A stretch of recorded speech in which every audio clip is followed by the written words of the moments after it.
tena ndugu mtazamaji na msikilizaji wa DRC News TV pale popote ulipo. Kwa wale ambao mnatufuata mkiwa barani Afrika tunasema ni karibu sana. Wale ambao mnatufuata mkiwa Asia, Marekani, wale ambao mnatufuata mkiwa Ulaya, Canada, Australia, hata na sehemu zingine tofauti, tunasema ni karibu tena kwa taarifa habari zetu za siku ya leo. Leo ni Jumamosi, tarehe 13 mwezi Disemba ama mwezi wa 12 mwaka 2025. Pale ambapo tunakwenda kurudi kwa update zetu za asubuhi ya leo, tukitizama jinsi hali ya usalama ilivyo kwa sasa mashariki mwa nchi ya Kongo, pale ambapo mambo yaendelea kuchafuka na kuwa mabaya zaidi. Mapigano makali yaendelea kupamba moto kati ya pande zote mbili. Hapo ni kati ya jeshi la nchi ya Jamhuri ya Kidemokrasia ya Kongo ambalo kwa sasa inaendelea kuungwa mkono na makundi tofauti ya wazalendo pamoja na jeshi la Burundi, wakipigana na kundi hilo wapiganaji wa M23 ambalo pia kwa upande mwingine limekwisha kujiunga na kundi la Twirwaneho sana sana kutoka kwenye milima mirefu ya Fizi, Uvira na Mwenga. Na bila kuponda muda nataka moja kwa moja turudi kwa update zetu za asubuhi ya leo, tukitizama jinsi hali ya usalama ilivyo kwa sasa baada ya mapigano makali ambayo yanaendelea kuripotiwa sehemu nyingi tofauti. Mapigano ambayo yaliweza kusababisha tena mji wa Uvira kuingia mikononi mwa kundi hila waasi wa M23 ama Alliance Fleuve Congo, wakiambatana pia na kundi hili la Twirwaneho.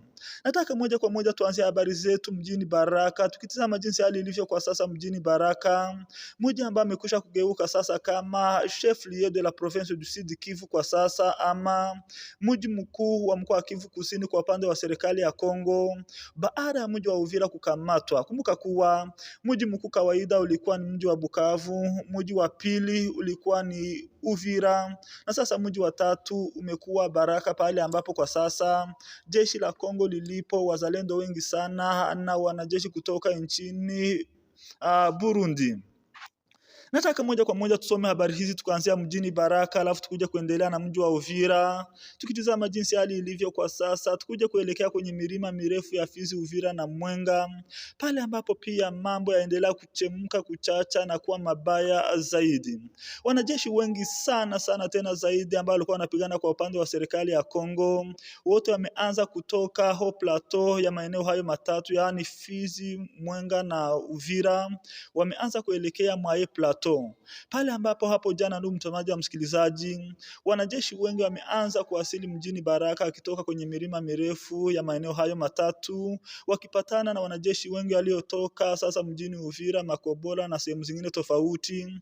Na nataka moja kwa moja tuone jinsi mambo ilivyo kwa sasa. Voici la situation Kirenya Baraka, nouveau chef lieu provisoire du Sud Kivu. Mtazamaji wa msikilizaji, sasa Baraka imekusha kugeuka sasa kama chef lieu ama mji mkuu, pale ambapo serikali ya Kongo inakwenda kufanyia kazi iwapo Baraka itakamatwa hivi karibuni, kama jinsi mambo ilivyo kwa sasa. Alors que le service de communication de l'Alliance Fleuve Congo Bar M23 affirmait ce vendredi le 12 décembre 2025 que la ville de Baraka était en voie de tomber, les autorités provinciales et plusieurs sources locales affirment au contraire que cette cité stratégique du territoire de Fizi demeure sous contrôle total de forces loyalistes. Ndio mtazamaji wa msikilizaji, hapo ni baada ya vyanzo vingi kwa upande wa M23 kutangaza kuwa Baraka pia inaelekea kukamatwa na kundi hilo wapiganaji wa M23, jambo ambalo liliweza kupingwa na baadhi ya viongozi ambao wanafanya kwa upande wa serikali pamoja na viongozi wa wazalendo na jeshi la Kongo, wakisema kuwa bado Baraka imo mikononi mwao na hitaingia urahisi mikononi mwa kundi hilo wapiganaji wa M23. Baraka devenu depuis quelques jours le nouveau chef-lieu provisoire du Sud Kivu, après la chute de Bukavu et d'Uvira, traverse néanmoins une situation sécuritaire très volatile. Ni mtazamaji wa msikilizaji, sasa Baraka ndio imekwisha kugeuka kama mji, kama tumeongea, mji mkuu sasa kwa upande wa serikali ya Kongo wa mkoa wa Kivu Kusini. Hata kama sasa hivi tunazungumza, mambo na usalama umeanza kuchafuka sana katikati mwa mji wa Baraka. Des tirs nourris dans la matinée, des affrontements entre Wazalendo et FARDC.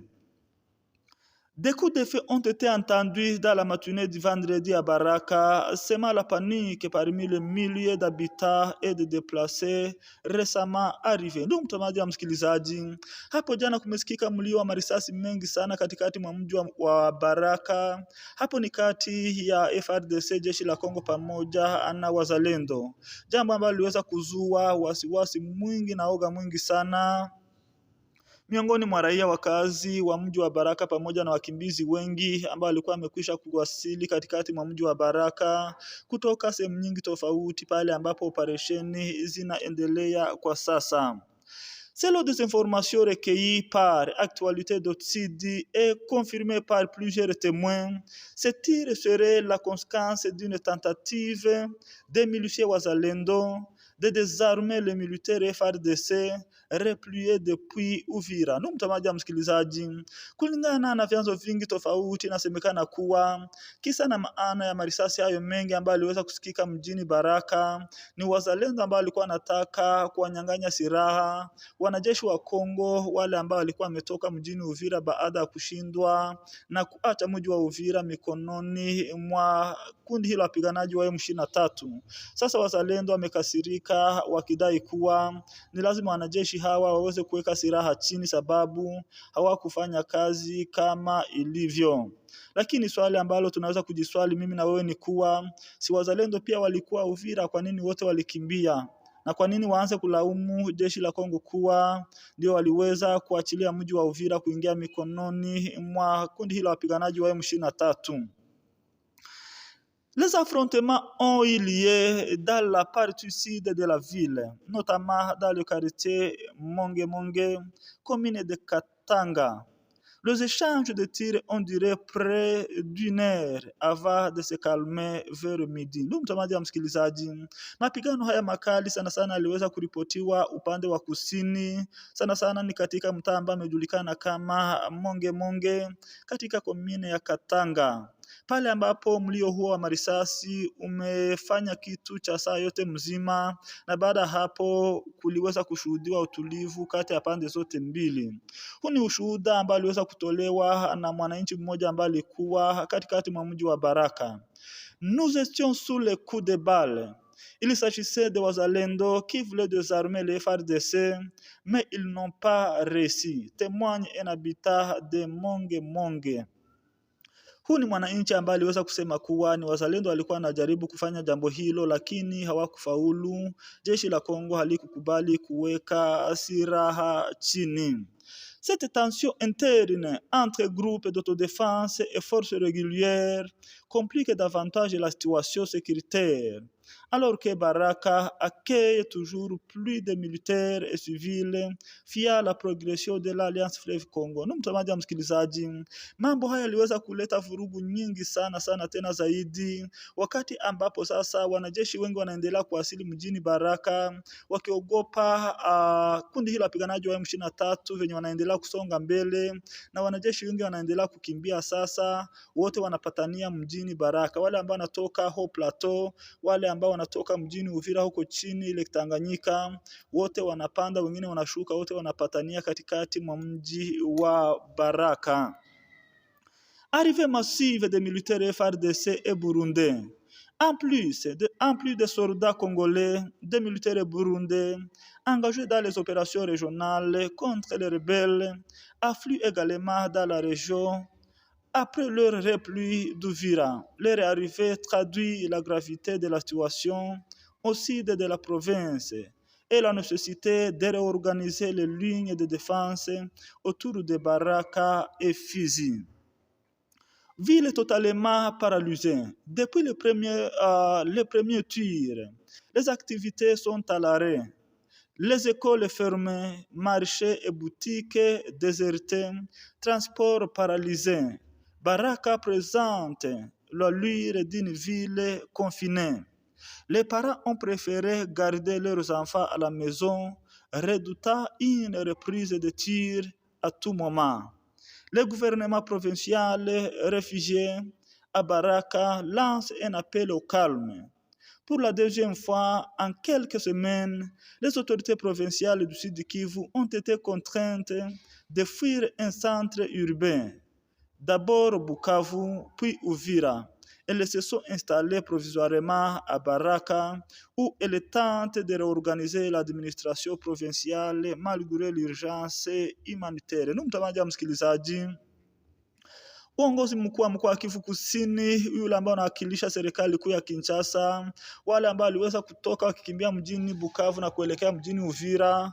Uvira pia iliweza kukamatwa, waliweza kuelekea, kuna baadhi ya wale ambao waliweza kuelekea mjini Baraka, pale ambapo sasa wanafikiria kuanzisha sasa administration yao mjini Baraka, ili kujaribu kukalme situation ama hali jinsi ilivyo, na kutafuta jinsi raia watapewa faraja na kutulia. Sasa ndugu mtazamaji na msikilizaji, sasa hivi tunazungumza, Baraka imekuwa ni centre ya wanajeshi wengi sana, wazalendo wengi sana, na wanajeshi kutoka nchini Burundi.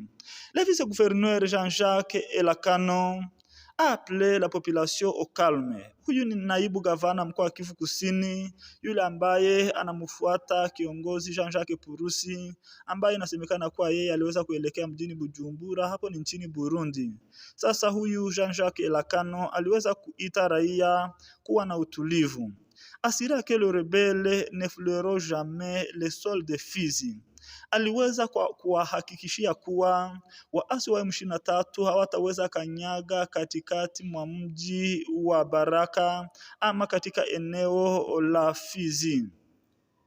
Une déclaration destinée à rassurer, mais qui ne fasse pas leurs inquiétudes face à la progression rapide des rebelles dans plusieurs localités. Mtazamaji msikilizaji, kiongozi huyu anajaribu kutia morale raia, lakini bado raia hawawezi amini kulingana na nguvu ambazo wameona kundi hilo wapiganaji wa M23 wakiwa nazo.